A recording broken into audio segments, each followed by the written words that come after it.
Yo mga idol, kamusta? Sports Talk PH nga pala. Ang banat ni Turman, pag-usapan natin yan mga idol.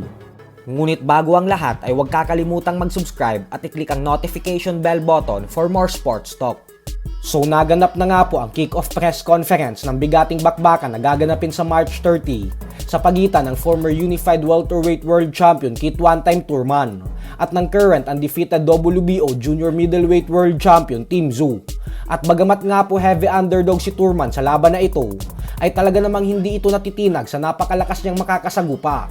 Ito po ay dahil agad binanata ni Turman ang maiinit na salita si Tim Tszyu, kung saan maging ang mga Mexican boxers ay dinamay pa nito at tinawag na mga mababagal at flat-footed. Hindi din natin maikakaila na ngayon pa lang ay nagiinit na si Tim Tszyu nang dahil sa mga pang-aasar ni Turman sa kanya. Kaya naman posibleng mawala ito sa kanyang game plan sa gabi ng bakbakan nila dahil sa gigil nito. We're born in Australia, Zoo! Mexican Zoo! What you gonna do? Mexican Zoo! What you gonna do? A Mexican style, but Mexican styles are one of the greatest styles in the world, so don't be disrespectful Mexican style. I ain't lost to no Mexican. Do your research. Watch more tape. Watch more tape if you want to debate. Don't be running. I have not lost to no flat-footed, slow Don't be running. Mexicans, okay? Don't be running like a gazelle. You just want me to stand there? Please do. Please let me beat you up, Pete. Please let me beat you up. Can I punch you in the face? Can I punch you? Please. Please. I'll be right there, baby. I'll be right there. I won't be hard to find. This is the main event of the evening. PBC pay-per-view on Prime.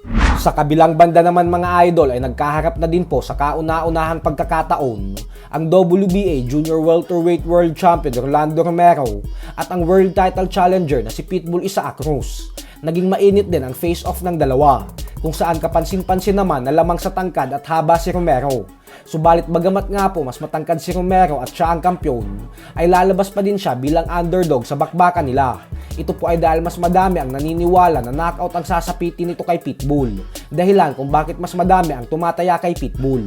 Romero. This is your man Keith One-Time Thurman.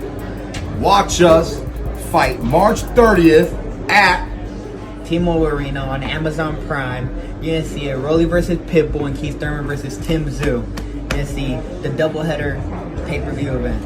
That's right. Make sure you tune in. Let's go.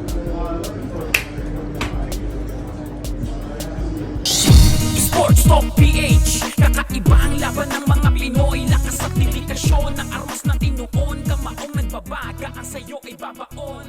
Mga Pinoy na ating